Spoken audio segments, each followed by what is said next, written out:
This program is a presentation of UCTV for educational and non-commercial use only. The same religion that's capable of hideous acts of destruction can also be capable of moments of healing, of restoration, and of hope. But educate a girl, and you educate her entire family. There is a sun within every person. When that anger sets in, write it. Write the letters, but don't send them. You never want to leave concrete proof of insanity.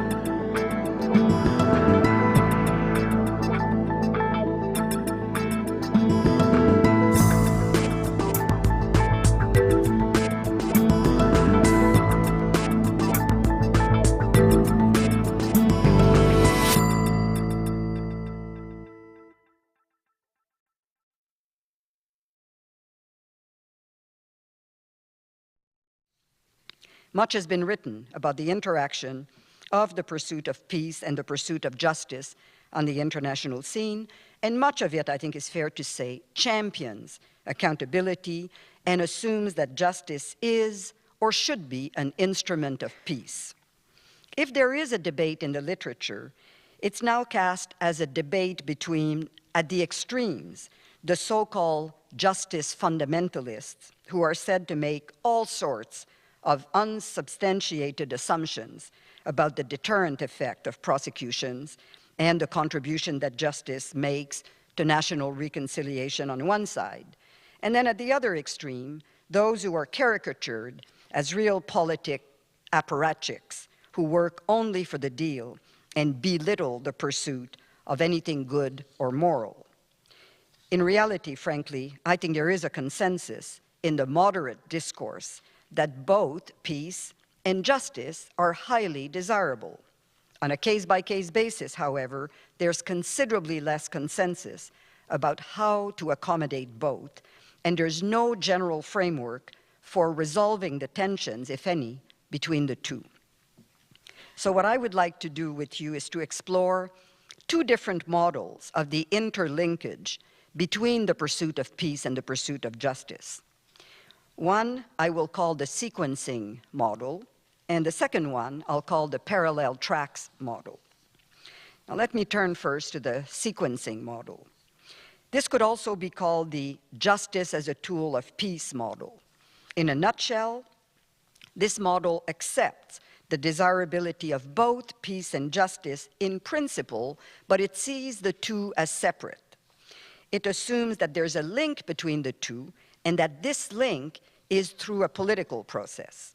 It proposes a range of choices in timing, peace first, or in processes, including amnesties, truth and reconciliation commissions, and so on, reflecting the possibility of justice having to yield to superior peace objectives.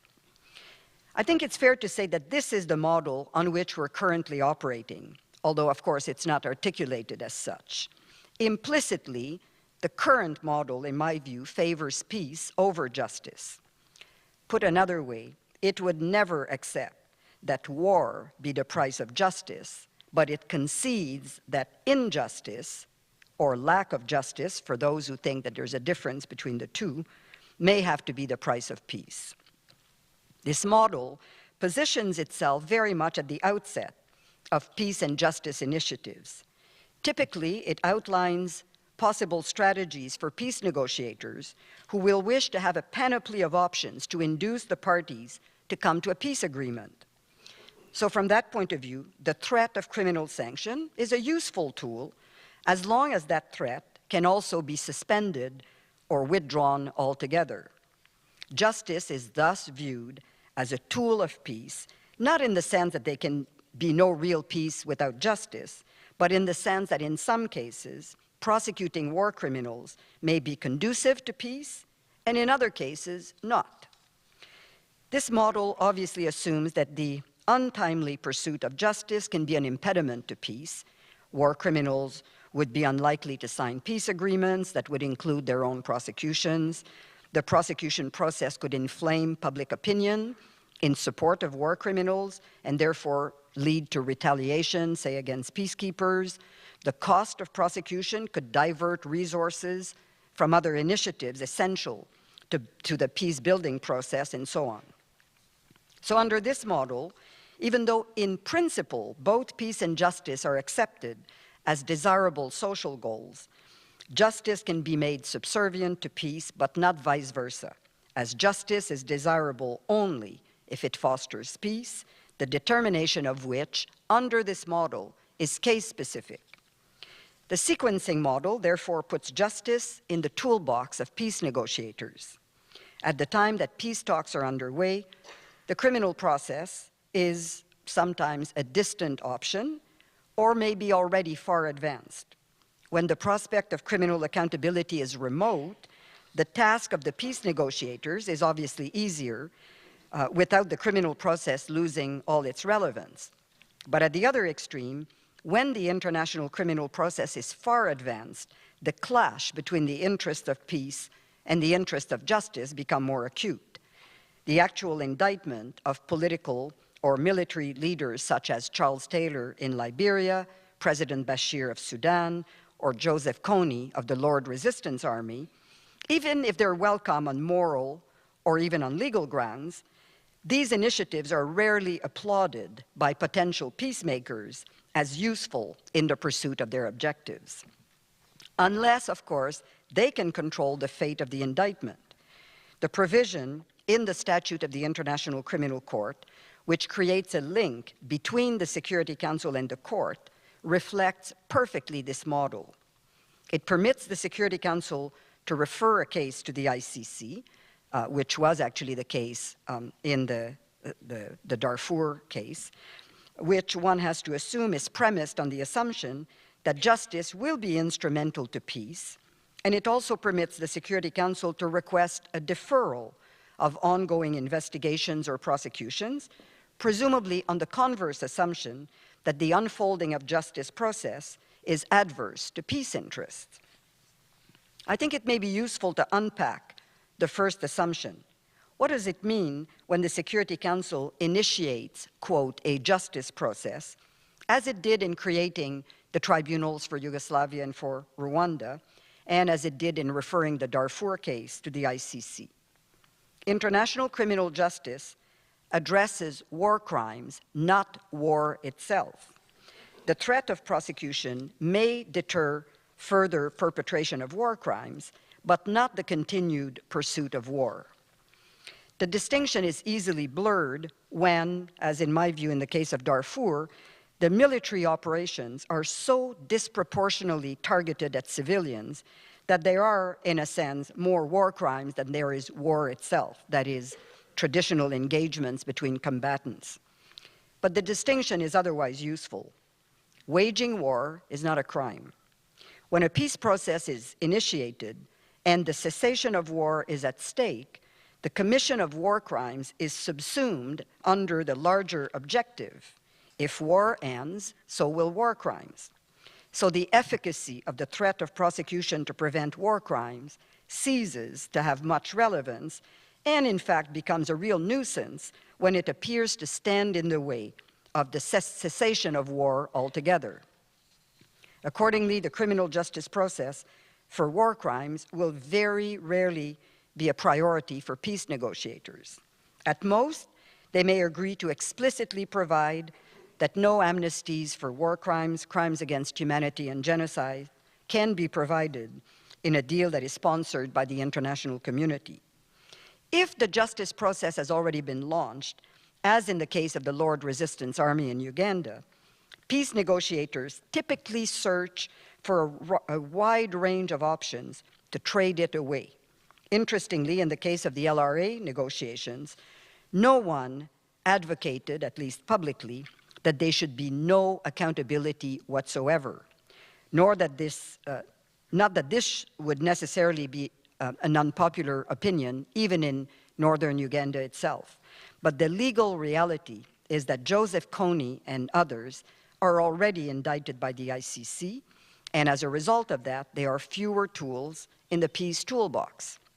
The only option, and even this one is not fully in political hands, is the choice of national prosecutions rather than one by the ICC under the principle of complementarity. But I have no doubt that if the existence of the ICC indictment had not already narrowed down the political options, the preferred course for some would be, if not amnesty for war crimes, which the UN could not support, then at least silence and inaction on the justice agenda in favor of a political settlement for the cessation of LRA activities. In short, the sequencing model is a more political than juridical model. It prefers peace to justice, although it purports to like both.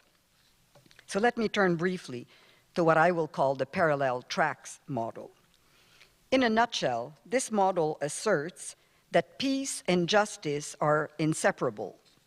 It rejects that there's a link between the two that should be managed through a political process. It proposes to remove justice as a tool in the hands of peace negotiators, and it insists that justice should follow its own course. Now, this model assumes not that justice should be an ingredient of peace, but that it is. In that sense, the two are totally inseparable. At common law, a crime is a breach of the peace. A police officer is called a peace officer. We have justices of the peace and peace bonds, which are promises to keep the peace, in part by not committing crimes. At the same time, we all understand that the unfolding of a criminal process is not always peaceful. It can actually be violent. Lawful arrest may include the use of whatever reasonable force is necessary in the circumstances, including lethal force. The trial itself is at times very disturbing for victims, for witnesses, for family members who have to relive very traumatic experiences, when in fact they may very well have chosen to be left alone, in peace. So when justice is viewed as integral to peace, it actually understands that peace is not just the absence of raging conflict. Peace is also a sense of security restored, which subsumes the need for revenge by the appropriation of the harm by the community at large and in the solidarity expressed with the victim. It is also a reaffirmation of a commitment to the peaceful resolution of conflicts and to results that are accepted even by the so-called losers because they rest on largely acceptable processes. Without doubt, this model rejects that the link between peace and justice, a very intimate link woven in the fabric of society itself, should be handled by political actors or put at the service of political interest. In fact, the opposite is true. The justice agenda is insulated from political interference, even in parliamentary democracies where the chief law enforcement officer, the Attorney General, is in fact an elected member of parliament and a member of cabinet. In such cases, sophisticated measures are put in place to ensure the independence of the justice track over the political one.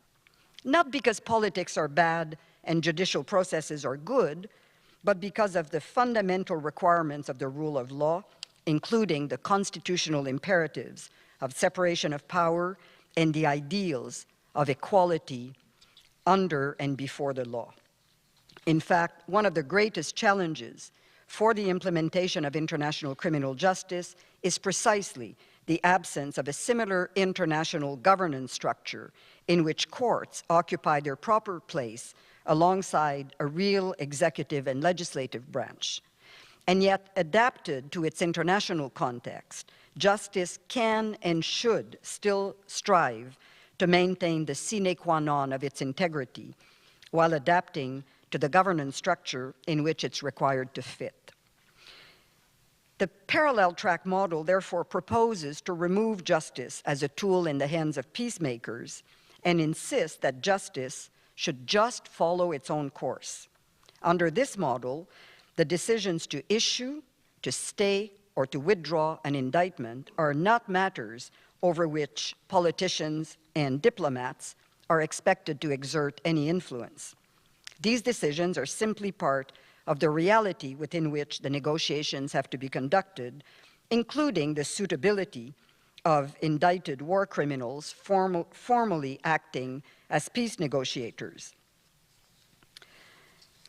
One might argue that the parallel track model simply and inappropriately shifts the political implication of justice from politicians where it belongs to prosecutors where it doesn't. Now, there's no doubt that prosecutorial discretion occupies center stage under this model, and that its exercise involves considerations that could be said to be of a political nature. But in my view, these considerations are different from the political factors that would require a trade-off between the dual objectives of peace and justice. The prosecutor is always required to exercise his or her discretion in the interest of justice. The timing of an indictment can be validly determined by the likelihood of leading to a successful arrest, which in turn can be determined by assessing the political will to perform the arrest as and when the indictment is issued. Whether the existence of the indictment should be made public or kept confidential also involves weighing the interest of justice, which include a vast array of considerations ultimately related to the effectiveness, the credibility, and the general public acceptance of the prosecutorial process. Under this model, prosecutorial discretion is very large, and it encompasses the selection of prosecution targets amongst the many who could be convicted if charged, but who cannot be charged for a lack of resources or for a lot of other valid reasons. In that environment, the room for improper political consideration is clearly there, and the assumption that politics will play a part is difficult to rebut. This, therefore, requires a sophisticated determination of the scope of the powers of the prosecutor and a consideration of the need for oversight on the exercise of these powers. This requires a detailed analysis of the desirable contours of the discretion of the prosecutor and of his or her independence vis-à-vis many actors, including the judges of the ICC and the registrar, the Assembly of State Parties, the Security Council, and the representatives of the Secretary General and other peace envoys, as well as individual member states. This could include the articulation of public guidelines in the exercise of prosecutorial discretion. As a starter, I would suggest that they should be a virtual firewall between the prosecutor, indeed between the International Criminal Court itself, and the Security Council. Now, much could be said about the independence of the prosecutor, and quite a bit has been written already about the exercise of his or her discretion and the checks and balances necessary to enhance confidence in the professionalism, the integrity, and the sound judgment of a prosecutor. The question here is not to debate whether the prosecutor has or doesn't have a political role. In fact, it's often pointed out that an international prosecutor operates in an intensely political environment. Surprisingly to me, it's not often pointed out that the international prosecutor operates in an intensely criminal environment. When investigations are launched into massive killings, torture, rape, and persecutions of all sorts, it may be a little more difficult to obscure that criminal reality. But even then, and worse when prosecutions are for what are seen as technical offenses, say war crimes, rather than crimes against humanity, it's easier to revert to the perception of the issues as being first and foremost political rather than justiciable. And this should come as no surprise considering how recently we've initiated this recourse to personal criminal responsibility for international crimes. At the time of the creation of the International Criminal Court, there was a climate of suspicion towards the risk of a so-called rogue prosecutor perverting the entire process. Although the ICC statute ultimately provides for the power of the prosecutor to institute proceedings on his or her own initiative, there has been considerable resistance to that power, and in reality, all the prosecutions initiated so far by the ICC prosecutor have been either at the request of a state or by referral to the Security Council. This is consistent, in my view, with the fact that we have collectively bought in to the sequencing model, in large part because of the history of the first ad hoc tribunals and by the statute of the ICC, all that having assumed a political role in the administration of criminal justice, which I think for the time being is irreversible. If the Security Council continues to launch ad hoc initiatives, as in the case of the Tribunal for Lebanon, for instance, and as long as it has the capacity to refer cases to the ICC, it will be very difficult to develop a framework that insulates international criminal justice from political considerations. Under the parallel track model, there's no doubt that the two highly desirable features for an international criminal court would be, first, universality in the jurisdiction of the court, and second, prosecutorial discretion properly circumscribed by law as the sole method of initiating prosecutions. If in principle the parallel track model is the preferable one in the longer term, one could advocate measures that would blur some of the distinctions between the two models and minimize the adverse effects of the possibilities for political overlap under the circumstances as they currently exist. The problem with the role of political actors in the unfolding of international criminal prosecutions, in my view, is that it makes it clear that if the judicial process can be interrupted for political reasons, then it follows that it can also be activated for political reasons. And this, in my view, taints the justice enterprise at its core. And frankly, to speak the language of the so-called realist, I think that to introduce criminal accountability options in peace talks complicates rather than facilitates the work of peace negotiators. This is so because it purports to put on the table elements that in fact cannot be negotiated solely by the parties or as the parties may wish, particularly when institutional initiatives such as an indictment by the ICC have already been launched. Worse still, putting criminal justice options on the table could put the negotiators in the position of having to condone unjust, if not unconscionable, deals. For example, under the existing situation, when an indictment has already been issued at the time that peace negotiations are launched, negotiators would be very well advised to state clearly at the outset the limit of what is feasible in withdrawing charges. Even when a possible deferral by the Security Council could be on the table, it should be stated very clearly for what it is. It's a mere temporary suspension of the proceedings for up to 12 months renewable, and not a perpetual shield against prosecution. And as for the parties' potential preference for national prosecutions, as seemed to have been the case in the Uganda LRA negotiations, it should also be made explicit that that decision on that issue is solely the role of the ICC judges. It's beyond the scope of my talk today to analyze in detail the role of the Security Councils in referral and deferral requests to the International Criminal Court. As I indicated, under a better system, in my view, the Security Council would have no such role. Referrals are, of course, useful since they allow the ICC to be seized of cases that would otherwise not be within its jurisdiction. But since, of course, there's no real possibility of the referral of a case against one of the permanent 5 members of the Security Council or their protégés because of their veto rights, there's already a serious affront to the interest of justice that is built in to the referral concept.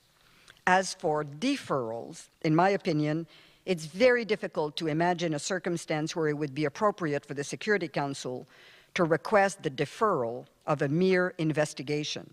The imperatives of procuring and securing the evidence in a timely manner should always trump the fear that the continuation of the investigation could legitimately impede the pursuit of peace.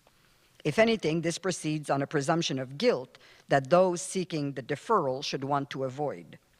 As for deferring a prosecution, the statute prescribes no conditions and gives no criteria for the exercise of this prerogative. On the one hand, we could assume that being a prerogative of a political body, it should rest on political considerations. On the other hand, one could argue that as a step in the unfolding of a judicial process, it should be exercised by the Security Council in a quasi-judicial manner. That is, it should be exercised for principled, expressed reasons that are consistent with the objectives of the statute of the ICC and not designed to sabotage them. In that way, for instance, a deferral could be requested for reasons similar to the reasons that could trigger a referral by the Security Council to the ICC, that the parallel tracks of peace and justice have experienced a temporary overlap. The power of deferral is not a power of amnesty. I would suggest that only when a real peace process is underway and when a delay in the prosecutorial process would be necessary to facilitate the completion of a peace agreement should a deferral by the Security Council be even considered. And frankly, I think there would be very few such circumstances. Those allegedly seeking delay are most likely really seeking a withdrawal, or better still, a total dismissal of the charges against them.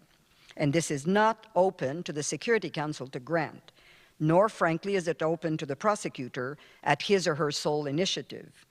Once charges are laid, the matter is in the hands of the court, which cannot and should not be brought in directly or indirectly into the political discussions regarding the resolutions of a conflict. Although we have not been engaged in that complex exercise for very long, it is, in my view, irreversible. But it has a long way to go before international criminal law finds its proper place alongside conflict resolution efforts and alongside the many other initiatives related to social justice that are necessary for the foundation of a better, more peaceful, more just, more equitable world. The worst we could do is to expect more of international criminal law enforcement than we do in a domestic environment.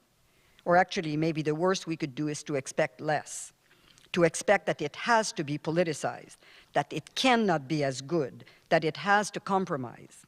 But we need also to understand the truly unique indigenous environment in which international criminal law operates, and we must design norms, standards, principles, and rules that are suited to that environment and not that simply mimic even the best of what we have refined in a particular national criminal justice system. In conclusion, if the short history of international criminal justice is any indication, the indictment against President al-Bashir of Sudan will not go away. In all likelihood, he will eventually stand trial before the judges of the International Criminal Court in The Hague. The possibility of a credible domestic prosecution in the Sudan being remote in the extreme. Political efforts will be deployed to prevent the judicial process from taking its course, largely because the process tolerates these efforts. In the longer term, as the system matures and consolidates its credibility, I believe that the judicial track will stand more and more on its own. I assume that the government of Sudan prefers the political realm over the judicial one and prefers, above all, the primacy of the political over the juridical. I wonder what the victims in Darfur would prefer and who will speak for them at peace talks or in the Security Council. Thank you very much for your attention.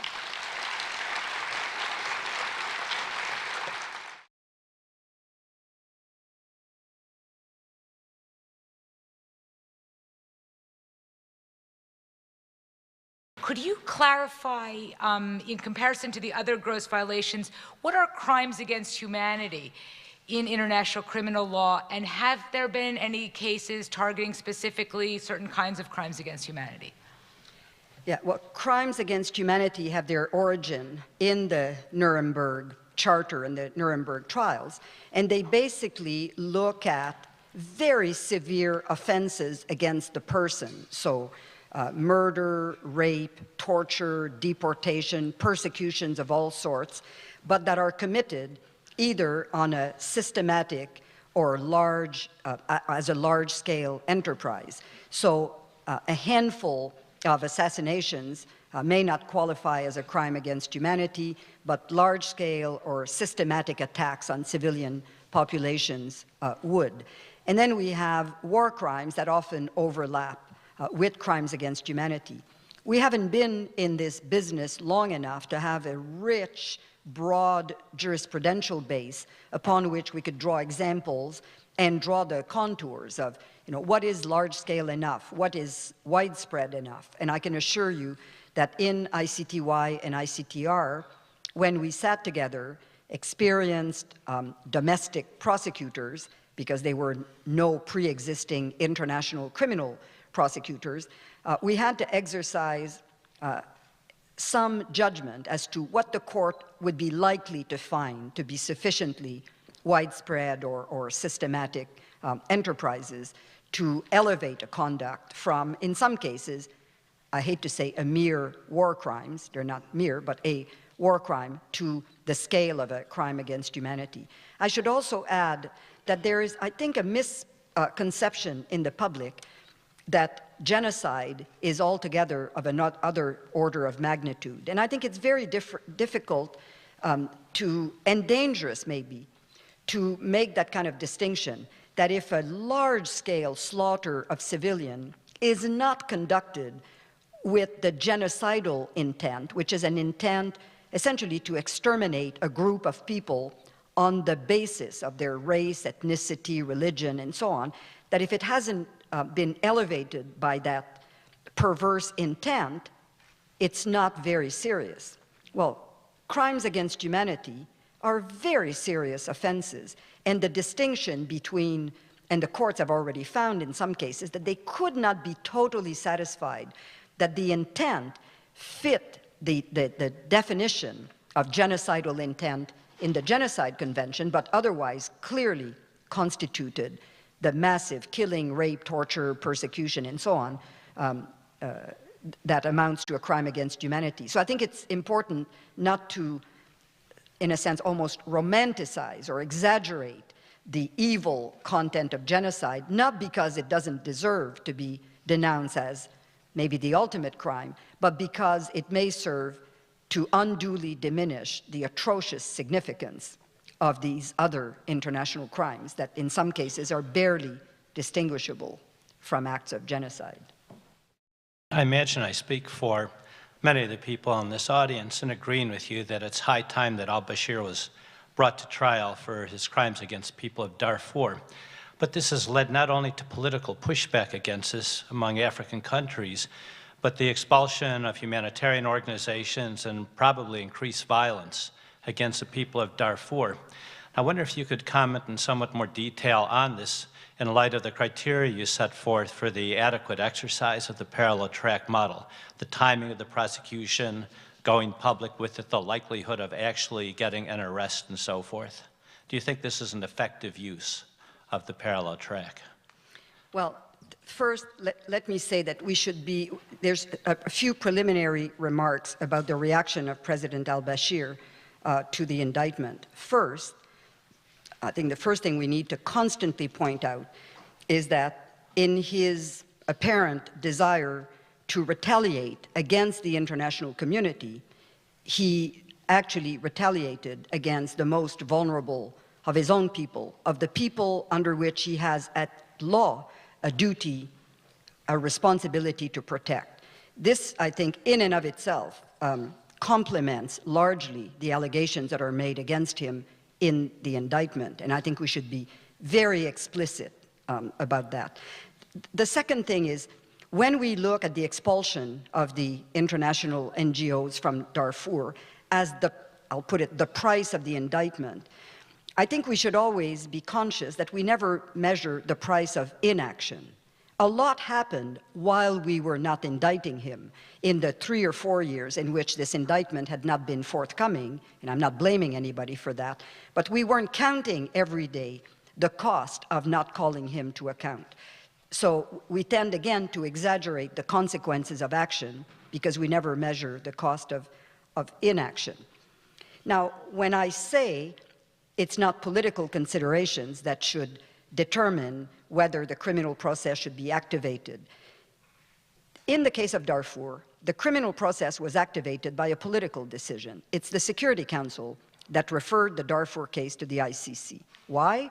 Because at that time, it was very politically convenient when there was so much paralysis in the Security Council about other, maybe more robust measures, like some form of military action, or even declaring a no-fly zone and so on.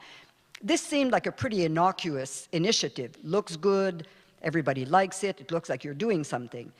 But it seems to me that after you've made the decision to activate the criminal justice system, you can't reserve the right to interfere for political reasons about the timing and the methodology and should it be charged with genocide or not. That was for the court to determine. The prosecutor alleged genocide. The court was split 2 to 3 as to whether on the evidence as it existed at the time of the indictment, there was enough for it. It would have been unthinkable that this fine decision be made in the Security Council. The timing of the indictment is the same thing. When I was the prosecutor, I initiated this strategy of secret indictments. I think it was my call, and many objected, I think in part because it proved successful, and so they objected because they really didn't want it to work. When I arrived there, the tribunals for Yugoslavia had already indicted about 75 people. Their names and faces, when we had photographs, were in posters all over Bosnia. The first time I went to the region, at every NATO checkpoint, there was a big poster with all the names and pictures of the indictees. Well, what a surprise. There was never an encounter between NATO troops and indicted war criminals. Well, it seemed to me it's pretty obvious why this was the case, and NATO's mandate was not to pursue them, merely to arrest them if they encountered them in the course of their operations. Well, they would not have encountered them until hell froze over with their pictures there. So we persuaded the courts, essentially even more in a more sinister strategy. We identified people against whom we already were pretty advanced in our investigations as people with whom the NATO leadership had regular meetings once every 2 weeks or once a month, a local chief of police or a political leader. So we rushed to complete our investigations, got the court to issue an indictment, and then asked the court not to make that public. So then we could go to NATO and said, when you meet chief police officer so-and-so or general so-and-so or president so-and-so next week at your meeting, guess what? You'll be having an encounter because here's the arrest warrant. Now, that was effective. To me, that kind of strategy has to be in the hands of the prosecutor. Now, in doing so, we were very alive to the fact that they could be political consequences or humanitarian consequences. We weren't equipped to assess that with great sophistication or, frankly, to do much about it. And I think under the ICC statute, the prosecutor is entitled, in fact required, to act at all times in the interest of justice. And I think the interest of justice include not deliberately or recklessly doing considerably more harm than good in the unfolding of the process. Again, analogies with domestic situations are not always very good, but domestically, when the police decide to conduct a very large-scale operation, they strategize about how to maximize the chances of successful arrest with minimum casualties, particularly innocent people being caught in the unfolding of the process. But we would never contemplate that we should not move forward on law enforcement initiatives because they are, as they unfold, they're not always that peaceful. And certainly, we wouldn't want the call to be made by politicians for purely political reasons as to how, when, and under what circumstances law enforcement operations should unfold. We're a long way from that, and I concede it's considerably more complex in the international scene, but I think we should just equip the prosecutor with enough capacity to be a responsible international actor in these circumstances, and as I said before, make sure that he or she operates under some pre-established oversight mechanism for fear, again, of either reckless or worse initiatives. But I still believe that despite what we've seen as the immediate, very defiant reaction in Darfur, the worst we could do is to cow away and concede that this was all very misguided, because it has added to the suffering of a population that in any event was doomed to continue to suffer tremendously regardless of this indictment.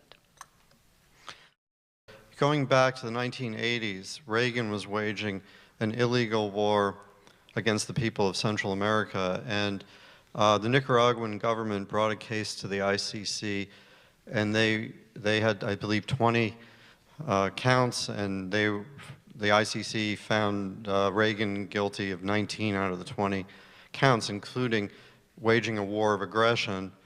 And you know, one thing that can happen is you can have a domestic attempt to find justice, and there was actually a case brought to the Supreme Court of the United States, and Supreme Court ruled in the United States, no, we consider such cases to be political. We don't deal with cases of foreign policy. So the elephant in the living room is, what does it mean to have international law if you have this bully that basically can go around and wage wars of aggression? And obviously the current elephant in the living room is the immediate previous administration in the case of Iraq. All right, just a few clarifications. The Nicaragua case was not a case before the ICC. It was a case before the ICJ, the International Court of Justice. Sorry. Well, it's a very important point. Okay. The International Criminal Court did not exist at that time. There was no international framework for personal criminal accountability. The International Court of Justice resolves disputes between states, but doesn't point fingers as the International Criminal Court does, putting military and political leaders that fall within its jurisdiction, and unfortunately that jurisdiction now is still far from universal. This country has not ratified the statute of the International Criminal Court. But for those who fall within its jurisdiction, it has now sent a signal that not only may your country have to pay damages to an aggrieved other country, but you actually personally may end up in jail if in the conduct of warfare you have committed these crimes. Okay, second point, waging war or the so-called crime of aggression does not currently exist in international criminal law. So waging or unlawfully, aggressively starting a war is not, in and of itself, not a war crime, it's not a crime against humanity, it's not an act of genocide. So as the framework of personal criminal liability exists internationally, we're not even there yet. This was the quid pro quo. There were several things left out. There were 19 counts that they found the U.S. guilty. Well, yeah, the U.S. Yeah, no, I understand. And the U.S. removed itself from jurisdiction. The U.S. was levied penalties in that case, and the U.S. just said, no, we're not going to pay. Right. Well, you know, because the other crimes were torture and other crimes against humanity. Well, that's where I think we have progressed tremendously since then, with, I think, the possibility of some being held personally accountable. Now, whether that includes those who still have the political and the de facto power to escape accountability, that is American exceptionalism, that's still their reality, that the chances, which is often used as an argument, which I find totally incomprehensible, the chances under the current system that an American could be brought to justice before the International Criminal Court against the will of the American government are small in the extreme. I mean, not even imaginable, never mind a leader or...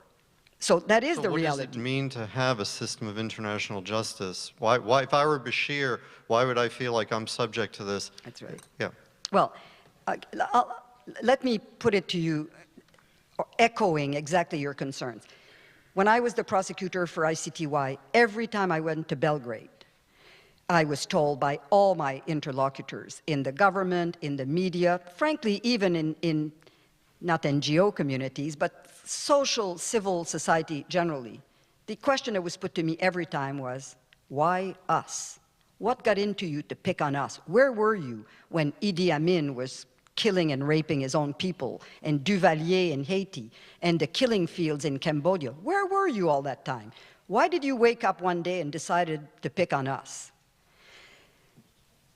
To me, there's only one answer to this question, which is as follows. The fact that others, equally guilty, are not brought to account doesn't make you less guilty. But I have to concede that it makes it less just to single you out. And when you're in the justice business, being less than just is not a good position to be in. What do we do about it? Not, I'll leave you alone. We have to work towards universality. That's what the rule of law requires. No one is above the law. Do we have that kind of rule of law internationally today? I don't think so. Does that mean that we shouldn't charge Bashir because we're not there yet? We're not quite as just as ultimately we will need to be? I don't think so. I think we have to pursue this incremental, there's over, what is it today, 110 countries that have ratified the statute of the ICC. It's not nothing. Now, of course, until the larger, more important countries join the rank, it will always look like a pretty severe deficit.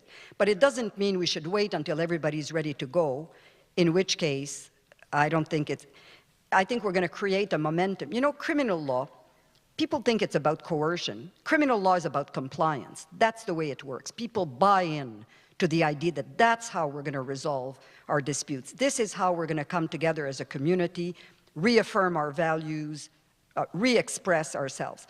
It's hard enough to do domestically. It's very hard to do internationally. And I think the momentum is there. And even though we have to be very sober about the process and how far and not quite far enough we've gone to this point, I don't think it's a reason to cynically walk away from it. And I'll say one last thing, which is that even under the statute of the International Criminal Court, there is a clear preference for domestic prosecutions. And the ICC is required to defer, not even to domestic prosecutions, but merely to bona fide domestic investigations. So if any country can show, a country that would otherwise fall under the jurisdiction of the International Criminal Court can show that it has made good faith efforts to investigate and has come to the conclusion that further prosecutions are not warranted, that defeats the jurisdiction of the ICC. So there's a clear preference for the work being done where criminal law normally is done, which is, that's the root of the jury trial. Huh? It's in the smallest unit that has been victimized, the immediate community. So again, the advocacy that we must make, first and above all, is for domestic accountability. How would you respond to a country we know of that would support today the establishment of an international criminal court and yet systematically exclude itself from its jurisdiction? What is the response? Well, it's a pretty untenable position that undermines the advocacy effort of that hypothetical country, which I cannot even begin to imagine who it is we could be thinking about. But again, if one believes, as I do, that, say, the United States has an international human rights agenda that it wishes to promote for the betterment of many around the world, it has to understand how its constant exceptionalism totally undermines its ability to carry this advocacy with any force or with any persuasion. What it does is, of course, the United States will always have the power to do good by force if that's the in its own mind, if that's the course that it wishes to pursue. I'm not an American, I don't get involved in American politics, but I will just remind you of something that was very striking to me. First of all, it's a classic American rhetoric. President Clinton at the Denver Democratic Convention used a phrase that to me is quintessential American political rhetoric, but has so much resonance.